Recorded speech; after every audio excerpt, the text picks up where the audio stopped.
Assalamualaikum Bu Siwi. Salam Pagi Bu. juga. Bagaimana kabarnya Bu Siwi? Alhamdulillah baik sehat. Alhamdulillah. Bu Siwi, terima kasih atas waktunya hari ini untuk menerima saya di kantor Ibu.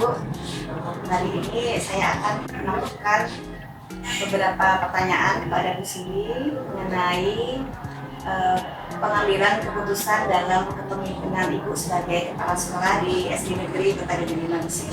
Siap. Silakan Bu. Baik Bu, saya mulai pertanyaannya nih Bu. Siap. Bu Siwi, selama ini bagaimana Bu Siwi dapat mengidentifikasi kasus-kasus yang merupakan dilema etika atau rujukan moral Bu Siwi? Saya pribadi untuk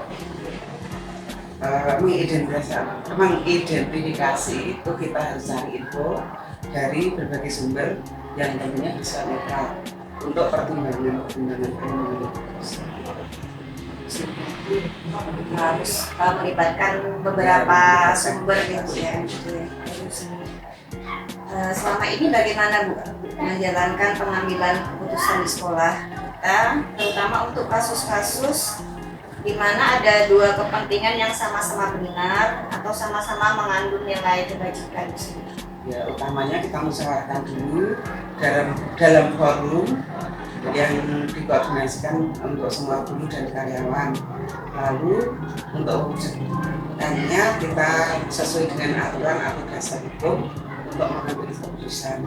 Jika memungkinkan dari kepentingan itu dipadukan agar menjadi lebih baik dan tidak ada rasa perlakuan yang benar. Jadi melalui rapat sekolah Ya, rapat sekolah tadi sudah berbagi sumber kita cari info. Kemudian kita padukan yang bisa seperti baik Bu Siwi, terima kasih Bu Siwi. Ada tidak Bu Siwi langkah-langkah atau prosedur yang biasa Ibu lakukan selama ini dalam pengambilan keputusan tersebut? langkah-langkahnya atau prosedurnya biasa yang kita laksanakan. Yang pertama tadi mengidentifikasi masalah, yang kedua mencari informasi berbagai sumber untuk mendapatkan yang supaya tidak memihak tadi. Yang berikutnya kita buat skala prioritasnya dulu, lalu dikelirkan atau dimusyawarahkan dalam rapat koordinasi sekolah. Nah, tentunya setelah rapat koordinasi akan menjadi satu kesimpulan. Berarti koordinasi dengan berbagai sumber tadi ya Bu Siwi ya, termasuk dengan pihak-pihak sekolah ya Bu Siwi. Yang ada di sekolah. Ya, baik Bu Siwi. Hal-hal apa saja Bu Siwi yang selama ini Ibu anggap efektif dalam pengambilan keputusan pada kasus-kasus dilema etika Bu Siwi? Yang pertama seperti tadi menentukan skala prioritas dulu, kemudian dihubungkan dengan aturan yang berlaku, lalu yang ketiga baru bisa mengambil keputusan. Jadi biar nyambung antara yang ada di masalahnya, kemudian juga tidak menyimpang dengan aturan yang berlaku. Baik Bu Siwi, jadi harus berjalan sinkron ya Bu Siwi Ya, antara pengambilan keputusan dengan peraturan-peraturan yang ada di sekolah. Sebenarnya seperti itu. Hal-hal apa saja Bu Siwi yang selama ini merupakan tantangan bagi Bu Siwi dalam pengambilan keputusan pada kasus-kasus dilema etika Bu Siwi? Ya, tentunya dari individu-individu bermacam-macam pemikiran. Nah, dari bermacam pemikiran itu biasanya terjadi perbedaan. Nah, yang paling menjadi masalah itu ketika perbedaan itu menyangkut dengan kegiatan yang sudah rutin dilaksanakan maupun itu agak kesulitan juga gitu. Ya, jadi yang menjadi dilema adalah sesuatu yang sudah menjadi kebiasaan Ya, lalu yang sudah sejak dulu gitu diubah. mau berubah itu agak sulit tentunya. Apakah Bu Sili memiliki sebuah tata cara Bu Sili atau jadwal tertentu dalam sebuah penyelesaian kasus dilema etika Bu Sili? Kalau tata cara secara waktu memang kami tidak ada, tapi program itu ada. Jadi karena dilema itu kan tidak mesti setiap saat kita hadapi, sehingga kita diprogramkan program kerja itu ada yang tersusun. Cuma untuk tata cara waktunya belum kapan itu hanya 1 tahun itu. Nah, dari itu mungkin jawaban saya. Ya, berarti memang sudah di program sudah ada ya Bu? Program sudah ada. Ya. Cuma kalau masalah kan kadang-kadang ditemukan di saat perjalanan, jadi Ya. belum tentu kita tentukan jalan ada masalah atau malah ada masalah seperti itu. Ya. Sudah disiapkan ya Bu Ya, ya sudah waktunya di disiapkan. program. Baik Bu Sili. Apakah Bu Sili langsung menyelesaikan di tempat Bu Sili? Ya, karena itu melibatkan berbagai hal ya, berbagai pihak. Kaitan dengan dilema itu tentunya ada 2 perbedaan ya, 2 perbedaan yang harus diselesaikan. Nah, tentunya kita harus mencari atau ada pendekatan terlebih dahulu masalah itu harus diselesaikan. Nah, kita melakukan pendekatan dengan tentunya yang 2 perbedaan lagi. Yang kedua, kita langkahnya adalah diskusi. Kita punya guru senior, kita punya guru yang bisa memberikan pertimbangan-pertimbangan.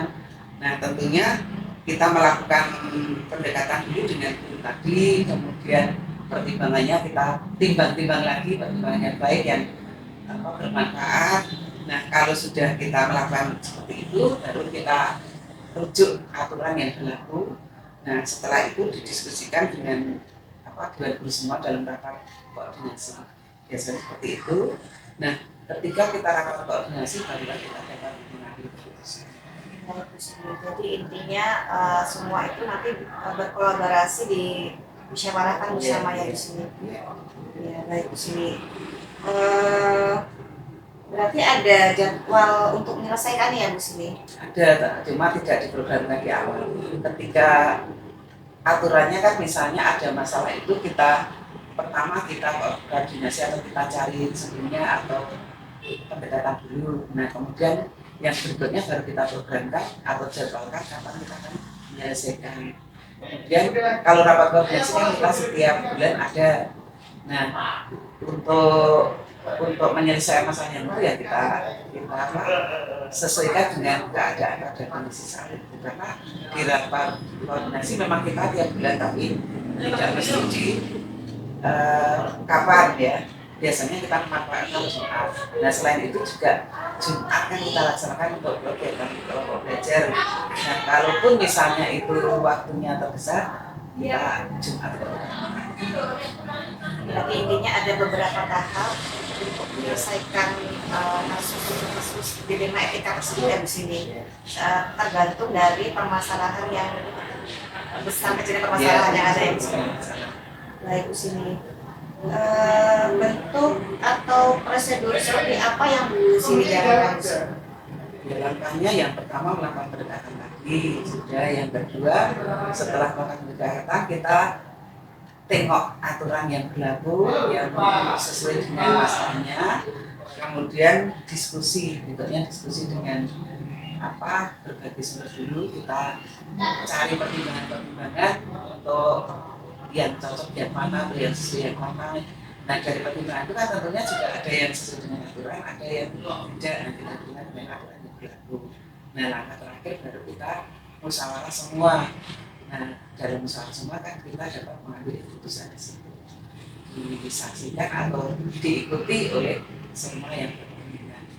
Di dalam perbedaan itu orangnya kan ada di situ tentunya. Iya baik. Berarti semuanya harus dipastikan sesuai dengan aturan yang berlaku di sekolah ya Bu Sili. Itu aman, paling aman karena kita melaksanakan kedinasan itu sesuai aturan. Iya baik Bu Sili. Adakah seseorang atau faktor-faktor lain Bu Sili, faktor apa yang selama ini mempermudah atau atau membantu Bu Siwi dalam pengambilan keputusan dalam kasus-kasus dilema etika. Menyambung jawaban tadi sebelumnya, kita di sekolah itu kan ada ya tim lah, kita bentuk tim sesuai dengan kemampuan atau kompetensi guru yang dimiliki. Jadi tentunya ada contohnya, misalnya kepala sekolah selalu menugaskan misalnya berkaitan dengan ketugasan siswa, kaitan dengan ada masalah siswaan kita membentuk BB. Kemudian ada tim sukses ujian dan sebagainya. Jadi ada tentunya pendukung yang kami tugaskan atau pendukung yang bisa memberikan pertimbangan kepada saya selaku kepala sekolah sesuai dengan kepentingannya tadi. Jadi di sekolah kan ada tim BP, ada tim sukses ujian, ada tim anti narkoba, tim guru, tim anti bullying dan sebagainya. Nah itu tentunya akan mendukung ke situ. Berarti di sekolah sendiri sudah dibentuk tim-tim untuk mengantisipasi adanya dilema etika tersebut ya Bu Siwi ya. Tim BP, tim ada tim, semua nyambung, saya kira ada tim BPK, ada tim anti narkoba. Nah mungkin di situ juga akan tersambungkan atau ada koordinasi di dalamnya. Meminimalisir adanya dilema-dilema etika tersebut ya. Dari semua hal yang telah disampaikan tadi, pembelajaran apa yang dapat Bu Siwi petik dari pengalaman Bu Siwi dalam pengambilan keputusan dilema etika? Menurut saya pengambilan keputusan dengan pertimbangan yang matang dan terencana akan memperoleh keputusan baik yang terbaik ya, dan sesuai dengan kepentingan semua pihak. Jadi tidak memihak. Dilema etika tadi akan berjalan dengan sendirinya karena semua terasa adil gitu. Iya baik. Jadi semuanya merasa diperlakukan dengan adil gitu ya Bu Siwi. Boleh tidak Bu Siwi saya minta contoh satu dari pengalaman Bu Siwi terhadap satu kasus dilema etika yang ringan saja Bu Siwi yang ada di sekolah? Dilema etika katakanlah kayak kasusnya Grabel lah katakanlah. Ya itu kan ada yang katakanlah sudah ini sejak dulu yang nunggu ini aja, kemudian kita buat jadwal. Nah sehingga yang dulu merasa adil karena dia diperhatikan juga, kemudian yang belakangan dengan kebahagiaan dan menerima tugas dengan tentunya karena sudah banyak contoh sudah banyak dengan ikhlas, tentunya belakangan juga akan melaksanakan dengan ikhlas juga, dan akhirnya pekerjaan itu menjadi ringan semuanya. Walaupun misalnya nunggu driver itu yang sudah sejak dulu juga tetap menunggui, tapi kan karena ada banyak temannya sehingga dia juga merasa oh ternyata itu semua juga didukung oleh semuanya seperti itu. Jadi contohnya pada jadwal tiket menunggu drum band ya karena sampai jam 5 atau itu ya, di luar jam dinarnya sudah melebihi 2 jam. Ya. Nah kalau dulu katanya kan cuma yang nunggu ini aja. Nah kan yang lama protes atau istilahnya ya pengen ditemani lah. Nah itu sehingga kita buat jadwalnya. Baik Bu Siwi, sangat jelas Bu Siwi. Saya juga merasakan Bu Siwi ketika sudah dilakukan penjadwalan untuk menunggu drum band. Saya kan termasuk yang paling baru nunggu juga Bu Siwi. Jadi situ loh jadi terasa jelas gimana posisi kita harus nunggu karena anak pulang benar Bu Siwi, itu ada rasa keadilan Bu Siwi yang sudah Bu Siwi berikan kepada kami dulu dimana yang sebelumnya atas berdasarkan rasa kasihan aja Bu Siwi, rasa empati ke teman-teman yang dulunya memang sudah biasa nungguin, terus kita akhirnya aju-ajuan gitu, siapa nih yang mau nungguin, siapa yang mau nungguin. Nah karena ada jadwal tuh jadi lebih terkondisikan. Terima kasih Bu Siwi. Bu Siwi, sepertinya itu saja yang saya tanyakan saat ini Bu Siwi. Terima kasih banyak atas waktunya. Semoga di kepemimpinan Bu Siwi di sekolah kami SD Negeri Kota Negeri 5 dalam pengambilan keputusan semuanya berjalan dengan lancar, semuanya merasakan keadilan dan sekolah kita menjadi lebih maju lagi. Terima kasih Bu Sri. Bu Novi yang sudah mempercayakan ini tadi dilema etika ya. Semoga Bu Novi juga lancar selesai tugas-tugasnya dengan baik. Terima kasih Bu Sri. Sama-sama, Assalamualaikum. selamat berkarya kembali.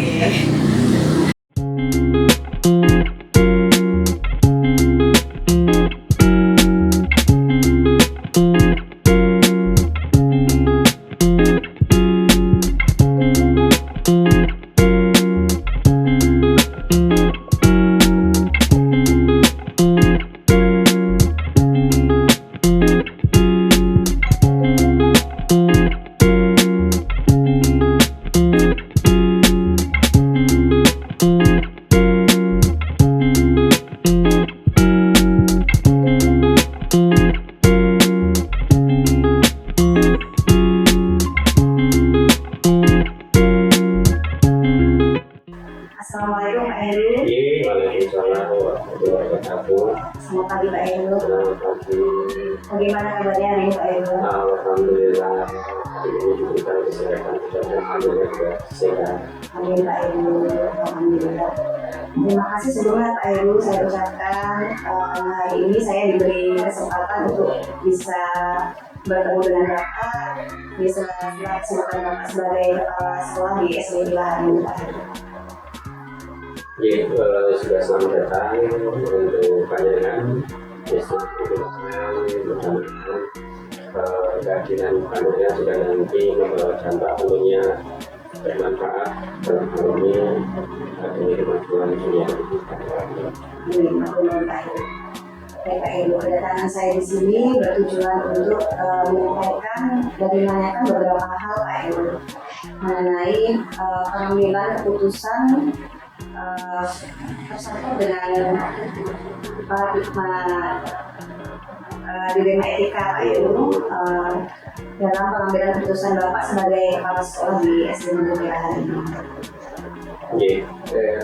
Terkait dilema pengambilan keputusan terkait dengan dilema etikanya, ini jelas ya, selama kurang lebih 3 tahun nih dalam kami membersamai baik itu dengan Bapak Ibu guru saya, baik itu dengan siswa, tentunya hal tersebut pernah saya alami, baik itu terkait dengan perbedaan pendapat, baik itu pendapat yang sama, artinya pendapat sama artinya kan harus memilih salah satu, dan itu menjadi sebuah kesepakatan bersama yang menjadi prinsip kami, terutama kami sama. Saya tidak mengatakan saya kalau dalam hal keputusan mungkin seorang pimpinan adalah eksekutor, tapi dalam kaitan dengan pengambilan keputusan kita tidak bisa membicarakan saya, tetapi kami yang itu. Jadi kami mengedepankan kalau dari sisi kepemimpinan kami mengadopsi ya, jadi untuk di depan kami menjadi teladan, kami di belakang harus mengayomi. Artinya kesepakatan itu, keputusan itu harus menjadi kesepakatan bersama. Meskipun tentunya kita juga tidak munafik, artinya sebuah keputusan itu tentu tidak bisa memberikan kepuasan satu sama yang lain. Artinya kita harus membangun komitmen kebersamaan.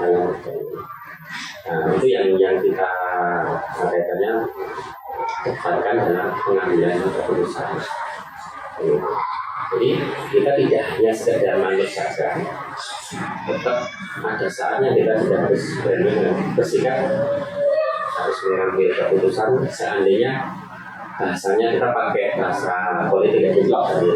Nah, saat deadlock itu kita harus tampil berani memutuskan apapun sampai keputusan itu dampaknya. Itu seorang pimpinan harus berani. Tapi itu tadi saya katakan di awal, seandainya keputusan itu menjadi keputusan bersama, mungkin akan nyaman dalam masalah. Tapi ada saatnya keputusan itu rasanya buntu, seorang pimpinan harus hadir untuk berani untuk memutuskan. Prinsipnya seorang pemimpin harus berani. Terima kasih Pak Heru atas jawabannya Pak Heru tentang etika, tentang nilai etika. Jadi intinya Pak Heru ya, tadi Pak Heru sampaikan bahwa pimpinan itu akan lebih mengambil keputusan yang pertama melalui musyawarah, kemudian ketika dengan musyawarah tidak bisa diambil kesepakatan bersama, maka seorang pimpinan harus berani mengambil keputusan sendiri, Pak. Dan berani mengambil resikonya. Berani mengambil resiko. Iya. Nyali ya Pak Heru. Iya. Pemimpin. Iya. Pemimpin harus punya nyali. Iya. Tanpa kita punya nyali, bahasa kita nanti kita melangkah juga akan menjadi gagal. Artinya apa yang kita lakukan apakah sudah pas atau belum. Tapi kalau kita sudah, tapi berani bukan berarti otoriter. Karena di awal di awal kita sudah tetap mengedepankan kami dan saya. Tapi kalau kami deadlock, saya tidak. Jadi tidak keputusan itu menjadi bola salju yang semakin lama semakin tidak tersolusikan dan berlarut-larut. Artinya hal itu juga harus kita selesaikan. Terima kasih atas tanggapan Bapak. Pak Heru, izinkan saya bertanya beberapa hal mengenai etika di sekolah Bapak. Yang pertama Pak Heru, selama ini bagaimana Bapak dapat mengidentifikasikan kasus-kasus yang merupakan dilema etika atau rujukan moral Pak Heru? Ya, setiap kegiatan kita, terutama kita mengadakan koordinasi, tentunya disitulah kita akan menemukan beberapa dilema etika. Ada yang kaitannya dengan mengedepankan kepentingan pribadi. Contoh misalnya, kita akan menentukan tiket. Mungkin ini dirasakan oleh tidak hanya sekolah student. Artinya, yang dikedepankan karena pribadi. Upah misalnya ini. Nah, kalau semua berprinsip misalnya hari ini, tentunya banyak hari yang kosong kan gitu. Nah, artinya di situ kita harus adil. Artinya segala sesuatu yang mungkin ini menjadi sama, artinya menjadi pilihan yang sama, kita harus mengurai untuk menjadi keputusan itu menjadi bisa dilaksanakan dengan baik. Meskipun kita bisa katakan yang namanya dilema, saya yakin itu simalakama saya tidak diambil keputusan kita juga akan berdampak. Diambil keputusan itu berdampak itu, tapi kita harus hadir di situ.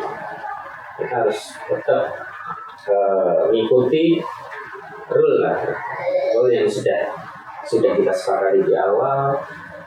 Terlebih intervensi dari petanya ini instansi terkait ya, tidak mungkin kita akan tidak mengintervensi kebijakan nasional.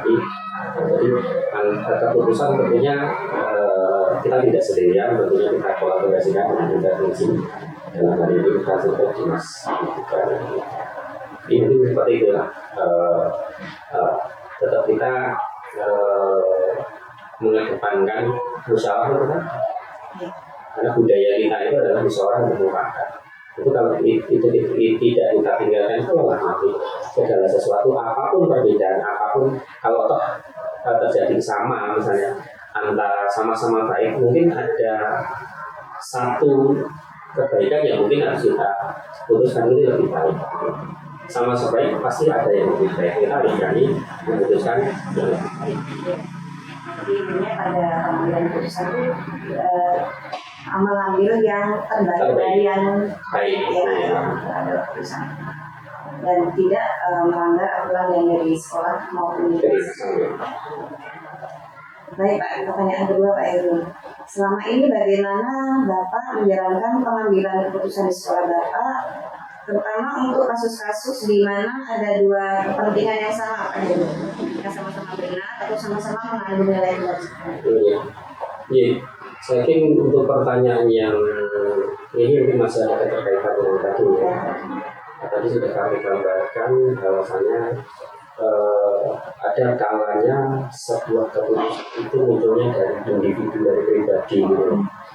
Ya, Kalau kita menurut apa istilahnya filosofi musyawarah mufakat, ini nggak jalan kalau pribadi-pribadi nanti yang akan muncul gitu. Artinya nanti kembali ke dilema. Artinya justru perbedaan itulah yang akan kita kemas supaya perbedaan itu menjadi sesuatu yang dirasa sama, dilaksanakan sama. Nah, artinya apa?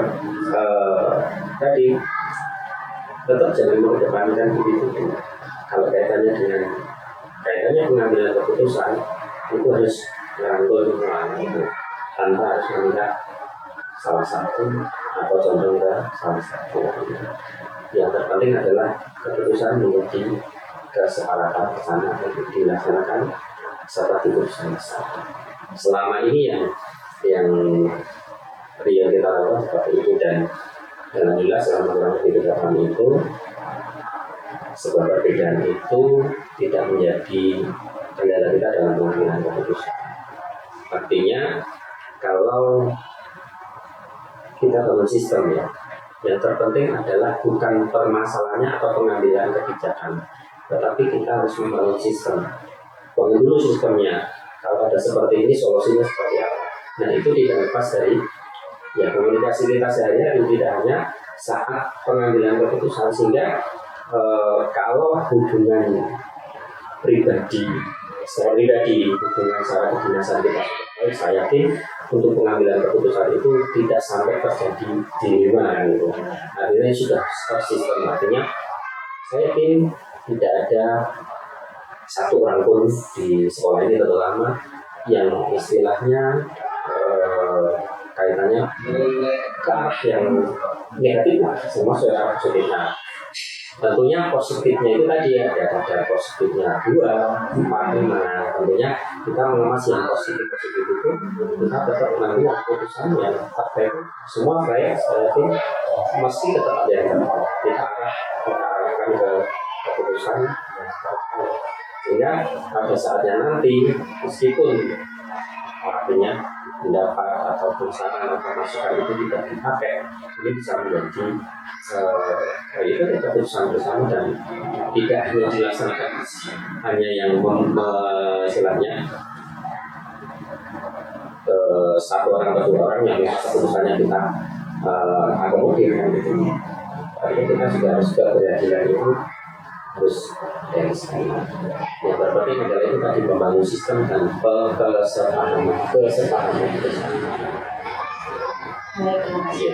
Jadi pada intinya sistem pengadilan kebajikan di sekolah itu perlu dibangun dulu ya Pak. Dari situ maka warga sekolah bisa berinteraksi positif sehingga tidak ada dilema-dilema etika yang terjadi, maka akan lebih mudah untuk menangani. Dan kalau kita menyadari, kalau kita sudah belajar tentang keterkaitan dilema etika artinya kan kita tidak mengharap ke sana gitu ya. Itu sesuatu yang tentunya kita tidak harapkan. Karena apa? Dilema itu adalah di persimpangan. Ini kalau simpangannya hanya ke arah barat sama utara mungkin selesai. Tapi kalau simpangannya ada simpang 5 kan gitu, itu kan akan lebih mempersulit. Makanya terutama ini saya bicara saya, kalau saya sendiri mengupayakan jangan sampai kita menghadapi dilema. Artinya bahasanya kesehatan itu lebih baik preventif daripada, karena dilema itu sudah kuratif, karena harus menyembuhkan 2 atau 3 orang bisa gitu. Jadi yang terpenting adalah kita mengkondisikan suasana sekolah ini menjadi rumah kedua. Tidak ada batasan anak saya harus dihormati, saya enggak. Tapi semua di sini sama. Masuk ke sekolah di sini adalah keluarga. Namun di keluarga tentunya kan ada kepala keluarga, ada ibu, ada anak. Itu memposisikan selama keluarga itu bisa memposisikan diri masing-masing dan saling asing asuh, saya yakin di mereka tidak akan terjadi. Karena kita sudah terbangun sistemnya.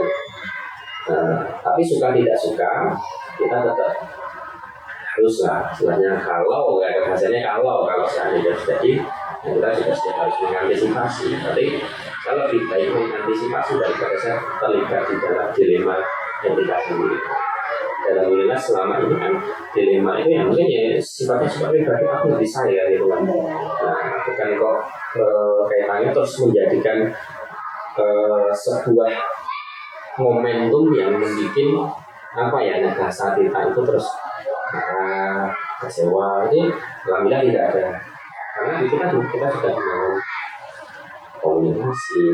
koordinasi juga, saling menghargai, itu yang paling penting. Gitu. Apapun saya yakin saya banyak kekurangan, beliau banyak kekurangan. Kalau saling mengisi, saling menyempurnakan tidak selesai. Nah, prinsipnya kita yang untuk pemimpin, karena di dilema etika itu yang peranan pemimpin ya dalam leader yang kita tekankan saling mengisi yang menyempurnakan gitu. Tapi ya sudah enggak di sekolah juga nyaman, jadi tidak ada istilahnya gap sana gap sini, tidak ada. Insya Allah di wilayah ini ya saling berjalan dalam istilahnya blok A, blok B, blok. Ini kekurangan, jangan justru kekurangannya itu semakin di dalam lagi. Kelebihan itu kalau kita. Nah, soalnya di sini. Jadi mungkin di luar pertanyaan ya, sistem dulu yang baik. Sehingga kalau sistem sudah baik, saya yakin saya tidak ada pun sistem salah. Saya tidak ada di situ keputusan tetap yang terbaik rasanya. Seandainya terjadi tadi perbedaannya memangnya itu tapi salah, ketika kita sudah membangun sistem yang bagus, karena ada kalanya kita nggak hadir dalam waktu 4 hari 5 hari yang itu. Kalau sistem dari bangun saya itu bubar terus, atau sebaliknya kalau kehadiran kita itu sudah tidak disenangi, kehadiran sudah apapun yang kita ucapkan itu api lah bahasanya, panas ya gitu. Tapi kalau sudah tersistem, saya keliru diluruskan, saya terima kasih, sangat itu. Jadi tidak ada pembatas pimpinan dan kawan saya tidak termasuk kaitannya dengan pekerjaan. Jadi saya juga tetap terjun jadi bukan saya kepala atau tidak kan gitu. Saya tidak pernah memposisikan saya ini nanti, saya harus bisa memposisikan saya adalah mitra dan kita enak. Ya mungkin kalau kaitannya tupoksi memang kita kan itu ya, siapa yang harus mengisi, siapa yang harus ini dan sebagainya, itu sudah ada tupoksi itu, sudah ada tupoksi. Terima kasih Pak Iwan. Jadi intinya setiap warga sekolah harus memahami sistem yang ada di sekolah tersebut, lalu juga kolaboratif ya Pak Iwan, kemudian juga toleransi. Jadi sebagai pimpinan juga harus bertoleransi pada warga sekolah yang lain. Kita bilang kita di sekolah itu kita anggap bukan jam 7 lagi. Kalau jam 7 sudah terlambat. Paling tidak kita sebelum jam 7 sudah kumpul di sini, kita harus kembali ke rumah sudah pukul 15 mulai dari Jumat. Artinya kan banyak waktu yang kita habiskan di sini dibandingkan di rumah ya. Di rumah kan iyalah mungkin lebih, tapi ada batasan untuk istirahat gitu. Tapi lebih banyak di sini, sehingga ini bukan rumah kedua lagi. Kalau sekarang pulang jam 3-nya di rumah kita yang pertama kan gitu. Sehingga kalau saya kembalikan, kalau kita di rumah aja udah nggak betah, ini pengen rumah ini. Nah, kaitannya dengan ketugasan, saya yakin kalau sudah tidak nyaman memberi pelayanan ke siswa, orang tua, saya yakin ya tidak semaksimal yang kalau kita sudah nyaman ya gitu. Aturan tetap dibuat, aturan dibuat bukan untuk di bahasanya anak, aturan dibuat hanya untuk bahasanya mengingatkan, karena tanpa aturan kita sudah lihat. Itu banyak aturannya. Aturan ada aturan dibuat untuk anak. Aturan harusnya aturan dibuat untuk mengingatkan. Sehingga tanpa harus ada kehadiran siapapun, ya diri kita yang mengikat aturan itu yang, kalau aturan itu yang mengikat diri sendiri, bukan orang lain, saya tidak. Saya tidak ada yang terlambat, mereka sudah tahu aturannya seperti ini. Tapi saya tidak akan pernah misalnya contoh ini belum tidak ada dalam tempo ada sih yang terlambat.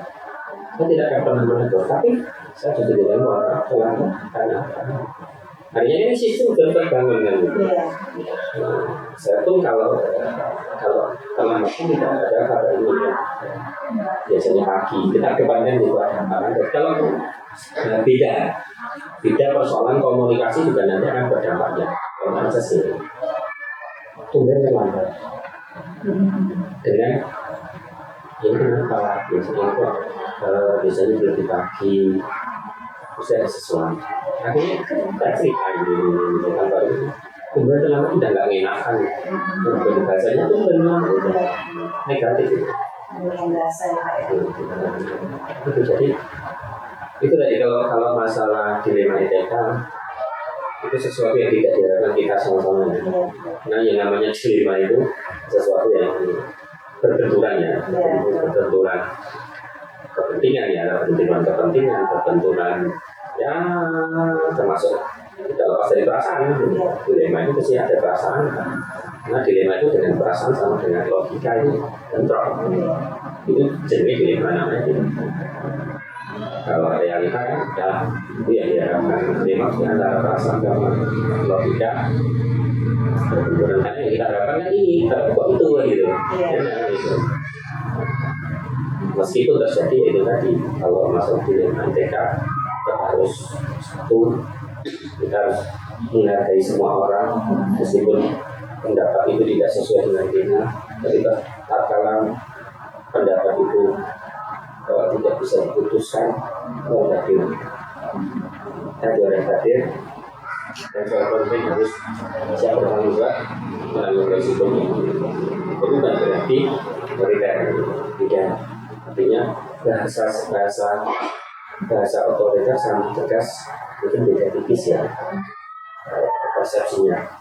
Tapi tatkala otoriter itu kan kita lepas tangan saat ini. Kalau kita kalah tegas itu tatkala kita siap untuk pertahanan masyarakat itu mungkin bedanya di situ. Kalau udah bakal ya tamat semua. Tapi kalau tidak itu menjadi tanggung jawab saya. Kalau katakan ini keputusan harus. Baik Pak Heru, terima kasih tadi atas penjelasan Pak tentang dilema dan juga contoh yang ada terjadi di sekolah. Dari tadi Pak, dari yang Bapak sampaikan tadi, sistem tadi juga langkah-langkah atau prosedur seperti apa sih Pak yang biasa Bapak lakukan dalam menghadapi atau menangani jika terjadi ada dilema etika di sekolah?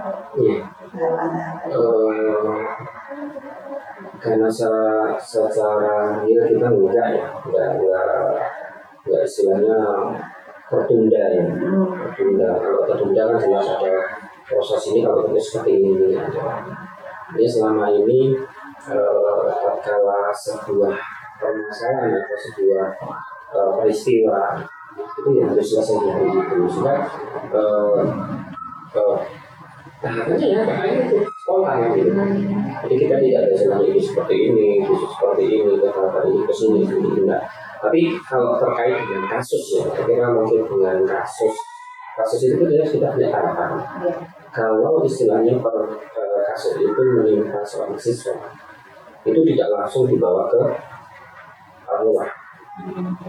Peran guru kalau diberdayakan, karena guru juga sekaligus pimpinan gitu.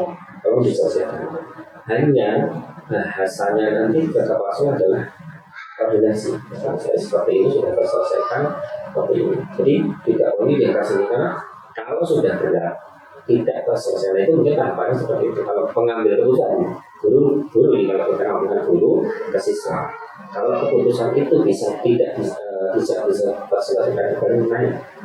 Saya pun begitu. Kalau saya tidak terselesaikan di kami, saya ke pengawas. Jadi prosedurnya birokrasi aja. Penjelasannya adalah birokrasi. Dan kembali ke tugas pokoknya. Jadi kapan guru mau dewasa kalau permasalahan di permasalahan di guru juga harus punya itu. Kalau kita ngomongkan nggak siswa pimpinan adalah di kelas adalah Iya. kan gitu. Tapi jangan lupa koordinasi kan gitu. Nah, jadi bukan kita yang menyelesaikan, bukan berarti kita lari dari istilahnya peristiwa ataupun kejadian ataupun apalah namanya. Tapi tahapannya seperti itu, struktural aja. Jadi birokrasi dari dulu kita usahakan dengan sesama guru, nanti tidak baru naik keselesaian. Baru saya pun kalau tidak mampu untuk pengambilan keputusannya adalah hari ini. Selama ini saya tidak pengawas, masih ada dinas. Caranya struktural gitu kan, prosedural kan,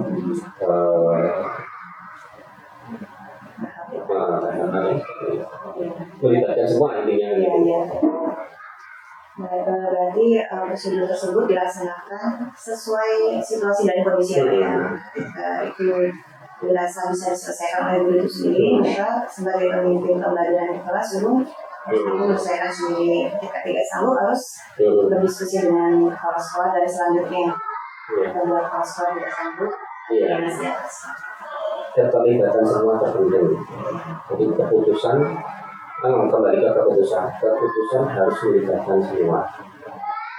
Ya, termasuk yang tidak hadir itu kapasitasnya juga memberikan masukan. Artinya ketidakhadiran, kita sudah komit ketidakhadiran adalah sebuah persetujuan tak kalah menjadi keputusan final.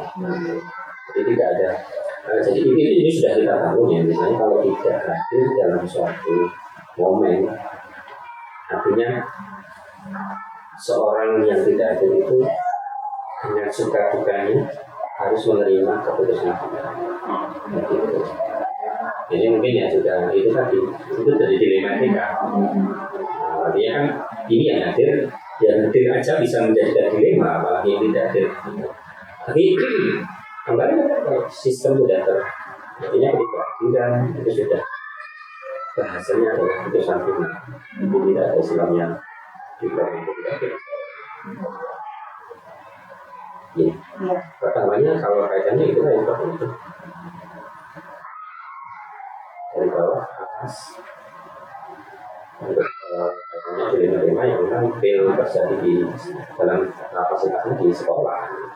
Jadi menurut Pak Heru, hal tersebut yang paling efektif dalam menangani dilema etika di sekolah. Jadi prosedural, pelibatan semua. Artinya jangan lupa Pak. Dan yang terpenting adalah jangan pernah menunda. Ya, nanti itu juga akan menjadi dilema lain, bukan dilema etika lagi. Menjadi dilema-dilemanya lagi ya. Kasus kejadian ya, harus pengambilan keputusan harus sesegera mungkin.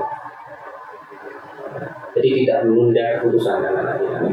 Makanya itu tadi, kalau tidak selesai di level kelas atau di sini, itu bukan penundaan, tetapi memang belum terselesaikan kan gitu. Tetapi harus prosedur di sini belum. Kenapa alasannya sehingga tahap demi tahap itu memang alurnya memang seperti itu. Bukan selesai di sini dibiarkan sehingga nanti naik sendiri mana yang nantinya menjadi kasus yang menjadi dilema sekolah, kasus naik sana tidak terselesaikan. Makanya itu yang terpenting adalah harus berani mengambil keputusan apapun versi.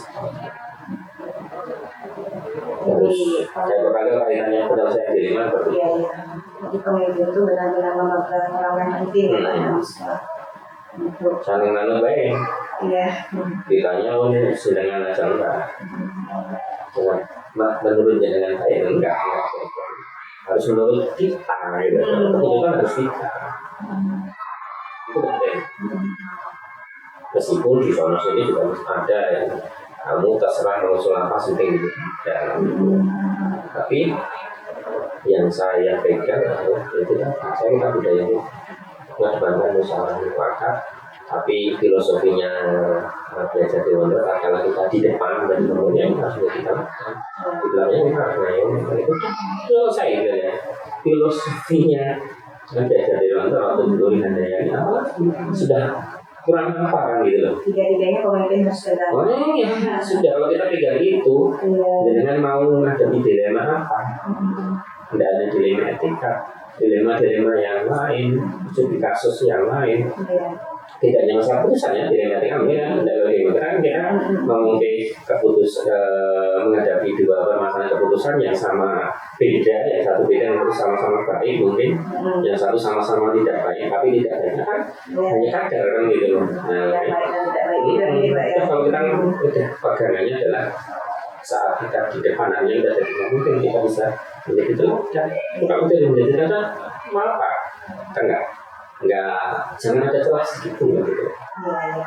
Nah, kalau kita sudah mungkin tidak ada celah sedikit pun. Apa yang kita sampaikan bukan anti. Tapi kalau kita sering terlambat, kita sering mengambil urusan manut baik, kita nggak diwongi bahasa Jawanya. Kapan harus bersama, kapan harus eksekusi, harus punya momentum. Gitu. Nah, gitu. Yang terpenting satu, itu tadi bahasa tegas dan otoriter itu harus dipisah dan dibedakan. Mungkin ada yang otoriter yang lainnya, tapi kan kita berani bersikap seperti itu dan siap untuk segala sesuatu sebetulnya. Bukan hari dari kenyataan, hari dari masalah, siap kan gitu. Artinya itu tadi saat kita di sana harus seperti itu. Kalau kita bersama mereka harus bersama kita adalah duduk sama ini, duduk sama ini. Keringan biji ini berarti ada. Filosofi itu sudah kalau kita pegang, apa? Tidak ada lah, sangat membuat celah. Itu dari prinsip pemimpin dan pelayanan. Nanti kan orang-orang sudah cepat prinsipnya. Usahakan yang keluar dari sini jangan api. Kalau jadi api, ya, sini kan jangan baik-baik di sana. Di sana. Rasakan ya. Nah, kan itu. Iya, api ya. Iya. Tapi kalau kita itu sudah mengayomi, merangkul gitu kalau kita ada proses salah. Nyaman kita di sini karena kita beradaptasi dan berjalan kita bisa sana kita komunikasi kita kunci ini. Tapi ini harus benar dari sini. Kalau ini cuma karena tidak berpeluang. Kalau ingin munculnya dari sini bisa lah. Dimanapun, kapanpun, dengan siapapun. Tidak ada dilema ya. Saya nggak ingin ada dilema. Karena dilema harus kita hindari. Karena dilema kan bentuk apa gitu antara logika sama perasaan. Perang gitu, bagaimana? Nah, kita harus menjadikan keputusan itu kan antara logika sama perasaan harus tidak bersebelah. Pakai logika aja nanti kayak tanpa ini, maka itu kolaborasi antara logika sama menjadi keputusan yang membuat orang nyaman, bukan membuat orang senang. Ada keputusan nyaman sama senang itu levelnya tidak beda lagi. Senang ya, ayo kita berpulang pagi itu keputusan yang menyenangkan, tapi tidak nyaman. Karena itu tidak itu tadi kebijakan dari pemerintah kita koordinasi sampai jam berapa. Tapi menurut saya keputusan yang menyenangkan, kita nyaman itu ya bisa levelnya di atas senang. Ya, baik, terima kasih Pak. Ada tidak Pak hal-hal yang selama ini Bapak rasakan sebagai tantangan dalam pengambilan keputusan pada kasus-kasus DNA ini? Iya, kalau ini selama kami bersama teman-teman jelas kita levelnya aja. Kalau menghadapi dilema etika jelas ya hasilnya ada, tapi levelnya itu tidak kok ya itu tadi kenapa saya bilang level karena sudah terselesaikan gitu.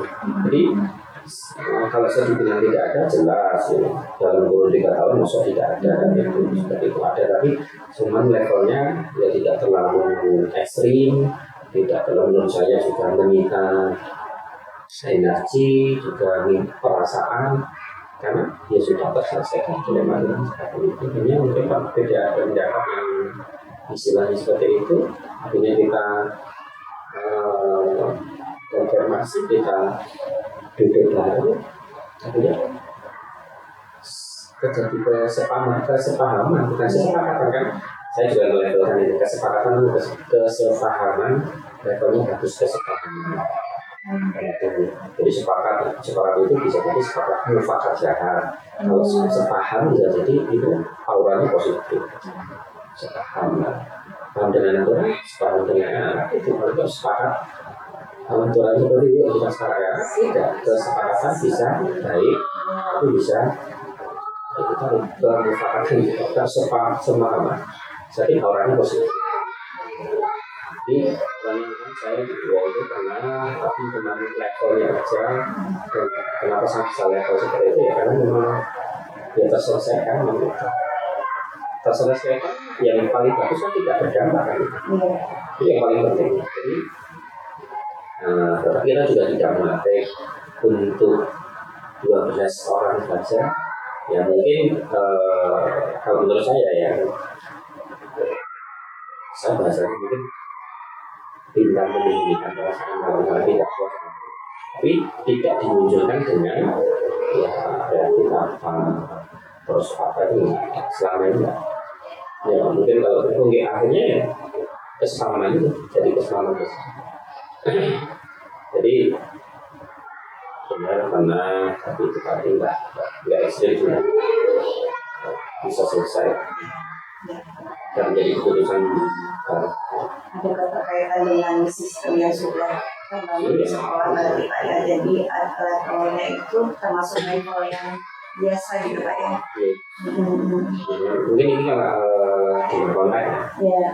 Kalau kita menggunakan kaitannya dengan nanti organisasi kepemimpinan ya, itu kan kita kan memang sering dihadapkan studi kasus ya. Nah kalau kaitannya dengan studi kasus termasuk dengan dilema ini, nah itu tadi melibatkan bersama manual sistem sudah selesai. Jadi kita tidak merasa saling dihargai juga. Jadi di sini kan juga tidak pernah merasa saya bisa dulu gitu. Kalau saya harus berada saya membangun budaya seperti itu. Jangan pernah diam untuk tidak bisa. Jangan pernah malu. Katanya karena memang benar-benar tidak bisa. Semakin gagal, termasuk saya juga. Itu kan bagi saya prinsip juga itu tadi. Prinsipnya jaga Dewan Dorong. Sama satu mengisi menyempurnakan dan kalau kita ini berarti kan saling jadi juga punya seperti itu saya punya seperti itu. Terima kasih Pak Heru. Jadi Pak Heru sangat mengedepankan prinsip fikih jadi orang ya yang tiga tadi. Kemudian kebersamaan itu dibangun berdasarkan sistem yang sudah dibuat sebagai kebiasaan di sekolah. Dan semuanya adalah kolaboratif ya, bersinergi.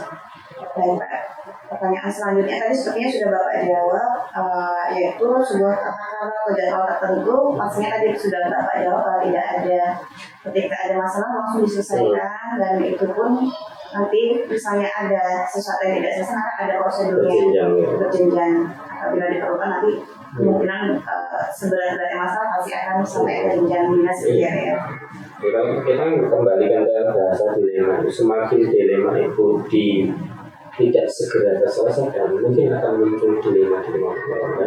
Kalau katakanlah jadwal, kalau bisa nggak usah punya jadwal dilema sebenarnya. Segala sesuatu ya spontan harus kita ada. Karena kan kita tidak minta, kalau kita susun jadwal berarti kita susun tata kelola berarti prosedur aja. Kalau saya prosedur saya masuk, tapi kalau katakanlah berarti kan kita sudah merencanakan gitu. Katakanlah sudah boleh. Gitu. Tapi kalau prosedur nggak masalah, SOP katanya, SOP oke kalau terjadi. Tapi kan tetap kita berharap itu tadi preventif lebih dari kuratif kan itu. Makanya kita nggak usah menyusun jadwal, tapi kalau prosedur SOP masuk gitu. Cara mengerjakan ini prosedurnya seperti ini loh. Ini selesai. Kalau tadi bilang seperti ini, seperti itu. Tapi kalau tata kelola saya yakin kalau kita membuat tata kelola berarti kita sudah merencanakan adanya dilema. Iya. Jadi kalau tata kelola kita saja. Prosedur tadi dari siapanya kayak SOP ya. SOP ya. Lebih pasnya ke SOP. Baik Pak, terima kasih. Mbak, adakah seseorang atau faktor-faktor yang selama ini mempermudah atau membantu Pak Heru dalam pengambilan keputusan Pak dalam menghadapi kasus-kasus dilema? Ya, ini apa? Untuk memudahkan koordinasi tentunya saya tidak mengistimewakan ya. Istimewakan, tapi saya harus punya perpanjangan tangan. Nah, kalau tadi perpanjangan tangan itu artinya akan mempermudah kebijakan-kebijakan kita, mempermudah bahasa komunikasi kita, mempermudah koordinasi kita. Itu jelas kita harus punya. Tapi itu tidak semua. Kalau kaitannya dengan itu memang benar-benar kita memilih, rasanya bukan memilih, tidak memilih dan memilih. Mungkin kalau memilih harus banyak kriterianya. Nah, tapi yang kita dapatkan itu tadi kita memilih kan itu tadi bisa mengakomodir kita. Jadi, dengan pikiran seperti ini dalam ada itu menjadi perpanjangan dari bahasa tangan kan bahasanya, tapi bukan terus mengistimewakan. Tapi ada. Nah itu kan akhirnya kan untuk mempermudah, bukan kok malah menjadi. Artinya misalnya, kenapa organisasi harus ada penanggapan koordinator? Tatkala itu kan mempermudah sebuah organisasi itu sendiri. Kalau kita sendirian, nggak mungkin. Tapi kita harus bersinergi untuk semua. Tetapi kalau ini sebenarnya kita harus memilih orang-orang yang memang tapi ya itu tidak bisa semua. Satu ya. Iya. Kenapa di struktur organisasi ada ketua, ada wakil? Jadi ini struktur organisasinya itu kan untuk mempermudah sebenarnya. Jadi belum jadi itu saya sudah harus punya strukturnya. Dan itu menjadi orang binaan. Dan itu pun sudah kami keluarkan di forum ya. Saya pilih ini bukan karena atas dasar apa atau atas dasar apa. Dengan komunikasi ini dengan saya, ini dengan ini masuk ke ini. Itu pun tidak bisa sepakati. Jadi dan ini pun juga bahasanya kalau dari kan pertimbangan kita orang bisa tanggung jawab disiplin. Tidak lagi. Karena kalau kita ketemu dengan orang yang lebih selalu kita motivasi, memang jadi kan juga harus ya tidak jangan sampai saya salah menilai tapi jangan istimewa bagi saya tapi bukan saya istimewa tidak ya jangan istimewa bagi saya tapi bukan orang yang saya istimewakan kalau istimewa bagi saya tapi kalau saya istimewakan yang lain iya tapi istimewa bagi saya tapi tidak saya istimewa karena dengan orang lain sama-sama bahasa istimewa tapi teman ini berbeda. Kalau mengistimewakan saya berarti tidak respect dengan yang lain. Tapi kalau mengistimewakan kanan bisa flip lah rasanya. Berarti jawabannya ada ya? Harus ada. Baik Pak, dari semua hal yang telah tadi Bapak sampaikan kepada saya tentang dilema etika, pembelajaran apa Pak yang dapat Bapak petik dari pengalaman Bapak dalam pengambilan keputusan berbasis dilema etika? Ya, semakin kita hanya itu semakin mendewasakan, semakin mematangkan kita dan semakin meminimalisir kebenaran. Gitu. Artinya semakin banyak dilema, semakin banyak dilema, kita semakin menambah, kita semakin dewasa dalam itu, dewasa dalam pengambilan keputusan. Seandainya nanti ini akan muncul dilema-dilema yang lain. Itu seperti itu yang bagi saya tadi, bukan berarti kita berlari dari dilema, tapi justru dilema itu yang akan dewasa dan semakin matang. Ini yang selama ini saya rasakan gitu. Artinya, berpikir seandainya saya harus ketemu komunitas yang lain, saya jadi terus. Iya, kalau nanti di sini ada fauna sama lagi, jadi kan bisa dibawa ke sana dan tidak bawa lagi. Karena apa yang kita terangkan di sini memang belum tentu cocok di sana karena karakteristik itu harus kita pelajari itu kan. Sistem di sana seperti apa kan? Tapi kalau kita ngomongkan komunitas yang ajak, tapi itu akan mendewasakan dan semakin matang lah kita dalam mengambil keputusan meskipun bahasanya dilema. Intinya setiap sekolah instansi itu memiliki dilema masing-masing. Iya. Begitu ada dilema, maka seorang pemimpin harus mampu untuk menghadapinya. Iya. Terus dengan tanpa keberanian, maka pengalaman itu tidak ada. Ya, Pak ya. Baik, pengalaman itu justru akan memperkuat kepemimpinan seorang pemimpin kepala sekolah pasti. Itu tantangan Anda. Jadi termasuk tantangan ya Pak ya? Iya. Dilema itu kan tantangan. Iya. Kalau kita sudah takut dengan ini, nggak siap. Tapi banyak untuk tanpa tantangan nggak menantang. Iya. Tapi jangan ditantang. Ya, saya artinya jangan ditantang itu malah pengen gitu ya. Itu kan sesuatu yang harus dihindari. Tapi hidup tanpa tantangan tidak menantang, tapi jangan menantang. Ketika tantangan itu hadir maka hadapi. Iya. Tapi jangan nyari. bahasa ayam jalan peluru kan gitu. Di gitu kan. Jangan ditantang. Sama kok kalau bahasa itu filosofinya tidak mengatur dari diri kan. Tapi dengan tanpa tantangan kita tidak matang, tanpa tantangan kita tidak menantang. Sehingga penting jangan sampai nggak ada membusungkan dada tuh mencari sesuatu yang nantinya akan menjadi kelima sendiri. Terima kasih Pak Heru atas waktunya hari ini. Saya sangat berterima kasih atas tadi percakapan yang kita lakukan tadi, memperkaya wawasan saya Pak Heru, menambah ilmu saya dan memotivasi saya tentunya sebagai calon guru penggerak Pak Heru. Semoga Pak Heru semakin sukses, semakin melancarkan segala urusannya, dan sekolah Bapak semakin maju Pak. Ya, untuk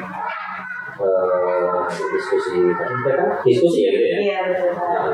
Sebenarnya dengan tidak rasanya mengorek informasi, tapi saya senang bahasa diskusi dan diskusi itu mengorek hanya kapasitasnya kepentingan ya. Saya juga terima kasih Rahmat yang ada di sini, meskipun ini bagian dari tugas, tapi rasanya itu tadi sesuatu yang kita diskusikan itu tentunya berdampak bagi saya dengan dan nantinya terkait dengan guru penggerak mudah-mudahan segala sesuatunya nanti dilancarkan, dimudahkan terkait dengan dengan cerita juga berikutnya mudah-mudahan dua kegiatan yang sama-sama penting itu juga beriringan, ini juga sehat, kuat.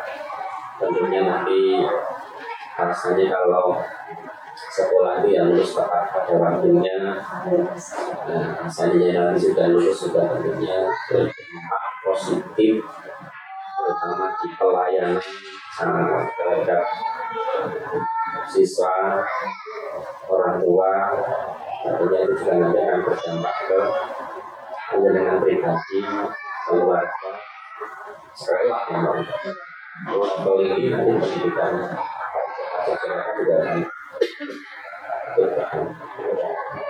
ini seperti itu.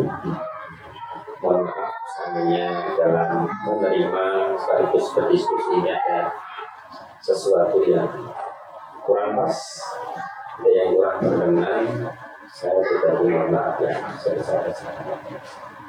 Sama Pak Heru, saya juga sebagai seorang calon pemerintah mohon maaf apabila hari ini mengganggu waktu Pak Heru beristirahat.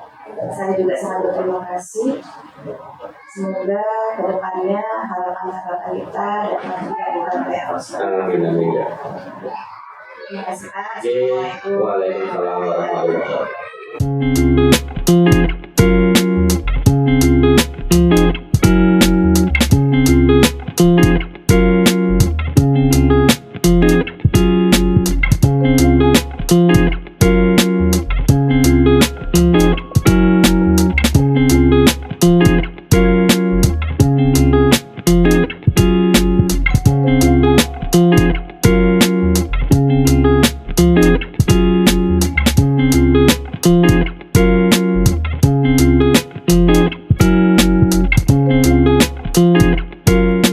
Assalamualaikum Bu Eni. Waalaikumsalam. Bu Eni mohon izinnya hari ini saya sebagai calon guru penggerak Pancasila ingin ngobrol-ngobrol sama Bu Eni, mewawancarai Bu Eni mengenai pengambilan keputusan di PKI.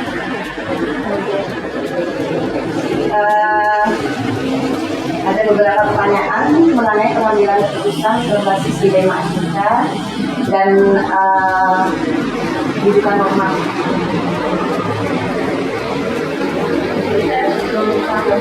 Dilema etika itu apa?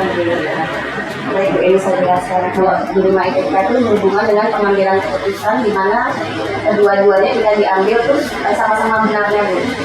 Jadi dalam pengambilan keputusan itu jika diambil satu opsi itu betul juga, kemudian di opsi lain betul juga, tapi tetap harus diambil satu keputusan dia salah satu. Kemudian yang rujukan moral itu berarti ada salah satu yang ketika kita ambil itu keputusan tersebut salah, jadi bukan dari orang ini antara benar dan salah. Tapi di sini saya akan lebih menekankan ke dilema etika. Baik Bu, kita mulai nih Bu. Mohon izinnya. Nah, isinya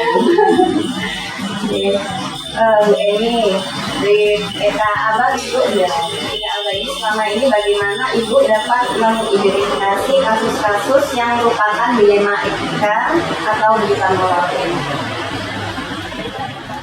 biasanya kalau kita kasus-kasus yang ada di sekolah ini, kalau TK itu kasus-kasusnya tidak begitu nyangka itu ya, tidak ada yang sampai berat itu nggak ada, cuma kasus-kasus kecil aja perbedaan pendapat dulu.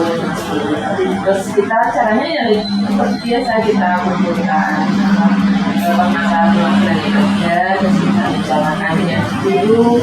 Nanti ketika ada pendapat ini kita saling mengisi, melengkapi, terus nanti kita berbicara bersama. Berarti intinya ketika ada permasalahan, pihak yang bermasalah dikumpulkan di kemudian lalu dibicarakan bersama. Mungkin kalau memang ada quest ya, versi sana versi sini beda gitu ya. Kita datangkan satu-satu, kita punya versi mereka dari sisi dari apa si A gitu, gimana sih, apa yang masalahnya apa, dan kita terus kita lagi-lagi yang si B-nya dengan kita tanyakan apa sih yang masalahnya ada apa. Ini kan dari versi A dan B langsung beda nih. Ketika kita beda versi nanti kita dari sekolah dan nanti bersama-sama dengan guru bisa menentukan mereka, dan tidak ada lagi permusuhan ya, ibaratnya seperti itu. Jadi kita akurkan kembali dengan cara biar nanti kita tidak memihak salah satu. Yang menetralisir dengan personal. Kalau masalah itu dirasa susah, berarti personalnya dipanggil untuk Ya, tapi jarang sekali ada kasus-kasus seperti itu. Berbeda pendapat aja yang nggak apa ya, nggak penting banget gitu loh. Jadi ya cuman apa ketika ada kegiatan apa gitu kan, ada kan kita punya pendapat masing-masing ya, untuk teknisnya. Kadang tidak resmi, terus kita kerja juga pernah, tapi ngomong-ngomongan gitu. Akhirnya kalau saya gini, baik, terima kasih Bu Eni. Lanjut ke pertanyaan kedua dulu. Selama ini bagaimana Ibu menjalankan pengambilan keputusan di sekolah Ibu, terutama untuk kasus-kasus di mana ada dua kepentingan yang sama-sama benar atau sama-sama mengandung nilai yang berbeda? ya seperti tadi saya jelaskan, kita satu kali itu ada karena dua-duanya benar ya, sama-sama benar, sama-sama merasa mereka itu apa ya, bila pendapatnya memang benar gitu. Terus kita rapatkan intinya kita semua dan itu musyawarah. Jadi ketika dua-duanya sama-sama dalam pengambilan dalam posisi yang benar, lalu dimusyawarahkan yuk ambil jalankan Iya. baik. Ada tidak Bu langkah-langkah atau prosedur yang biasa dilakukan untuk pengambilan dari mungkin yang tadi Bu ya jawabannya Iya.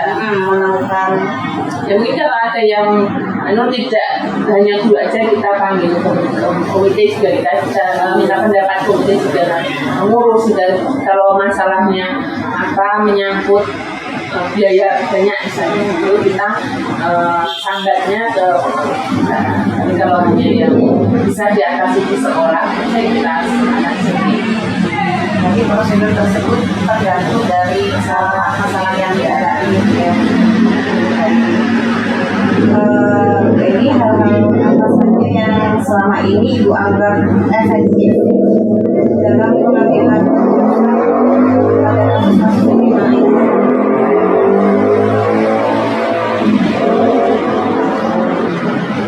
Untuk pengambilan keputusan itu tidak saya sendiri yang memutuskan itu. Yang sudah kita bicarakan bersama. Jadi usulan-usulan dari guru, dari komite itu kalau memang usulan mereka itu bagus, efektif untuk dilaksanakan, itu kita tidak bisa. Kita hanya mendorong aja keinginan mereka.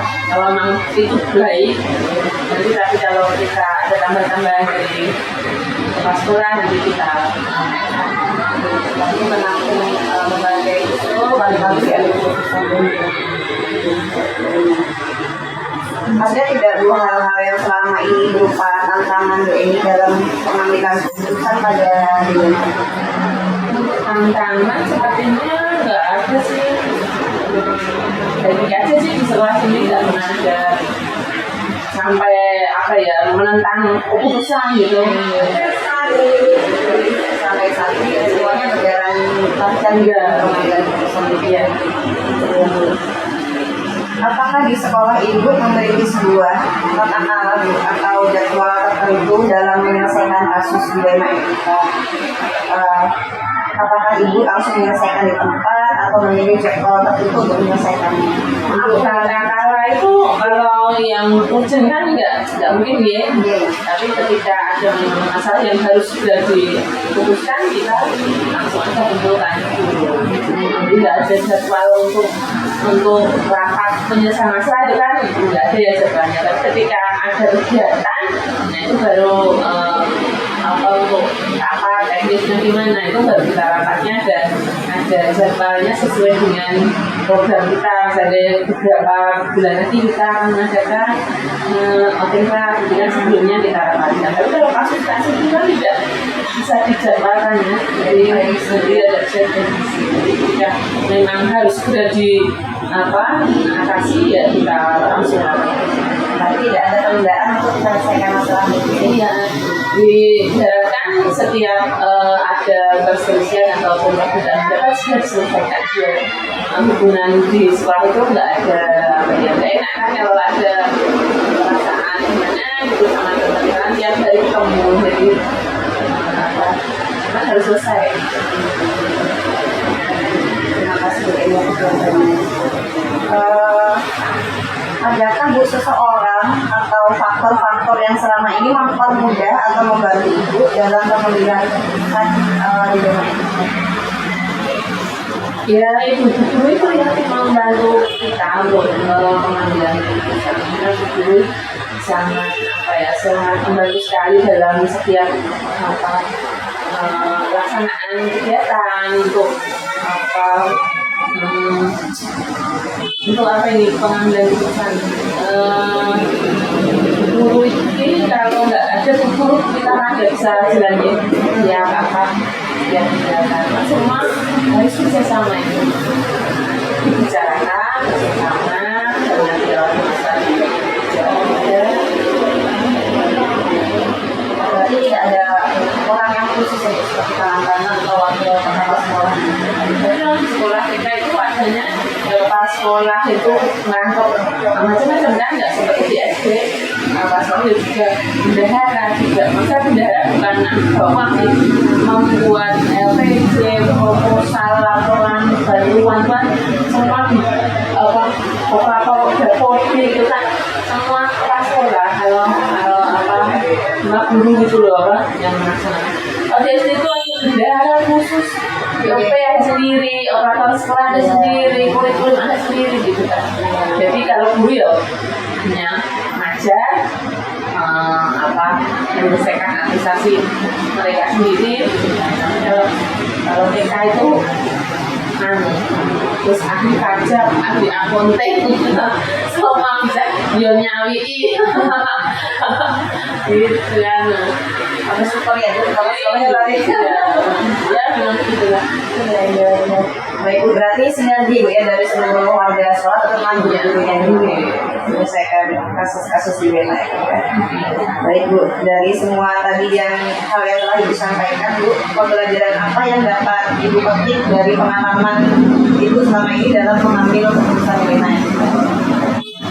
Ya, saya sangat bersyukur sekali sih di sekolah ini jarang sekali ada konflik.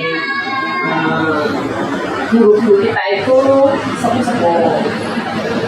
Jadi ya ngomongnya lebih gampang.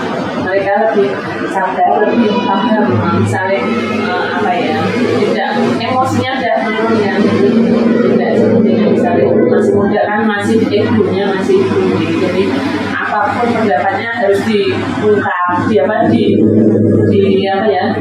pendapatnya, idenya harus dijalani gitu kan. Tapi kalau kan di polis, kalau ke atasnya harus sama-sama. Jadi alhamdulillah nggak pernah ada konflik, nggak pernah ada kejadian khusus yang membuat nggak enak hati di sekolah ini. Jadi dari sebuah perjalanan itu dalam menghadapi kasus-kasus dilema itu semuanya terselesaikan dengan baik ya. Saya kasus dengan orang tua juga jarang sekali. Paling ketika anaknya ada yang nangis, ada yang disakiti, nggak sama temannya ada yang disakiti. Ini ada 1-2 orang tua yang nggak terima. Nanti terus mereka sendiri yang jadi jadi sing putrane disakiti nggak terima, terus nanti melu marah. Jadi harusnya anaknya udah rukun ya, orang tuanya masih dia nggak sapa, nggak ngomongan bina ya sudah sama kayak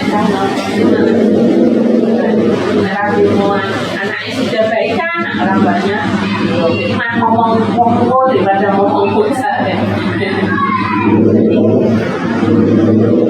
sudah kita kasih pengertian aja ketika anaknya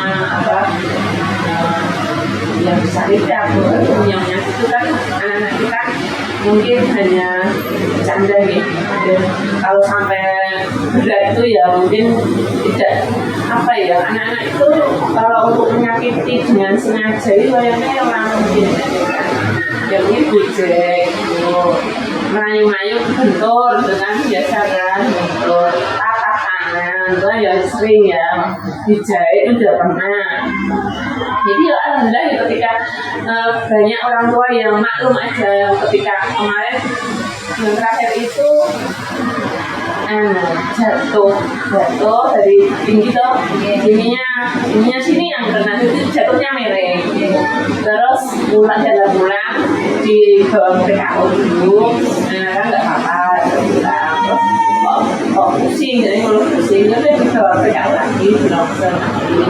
Orang tuanya sini juga terus mohon maaf ya, lagi ngomong kan nanti daripada lihat di sana ternyata yang jatuhnya sebelah sini gitu kan tidak bisa, kita sudah keluar, tidak bisa semua anak terawasi. Tapi mereka yang sadar ya nggak apa-apa pun, namanya juga anak-anak itu yang sadar. Tapi ketika ada yang nggak terima itu yang apa mana, tapi ya aneh harus selesaikan juga sih. Misalnya ada saksi itu mulai dari yang ini ngomong anak, ngomong orang tua juga gitu. Alhamdulillah semuanya diselesaikan dengan baik. Baik Bu Eni, terima kasih Bu Eni atas diskusinya hari ini. Semoga Bu Eni sehat selalu, sekolah Ibu bertambah maju dan sukses di depannya. Terima kasih, mohon maaf kalau jawabannya agak memuaskan.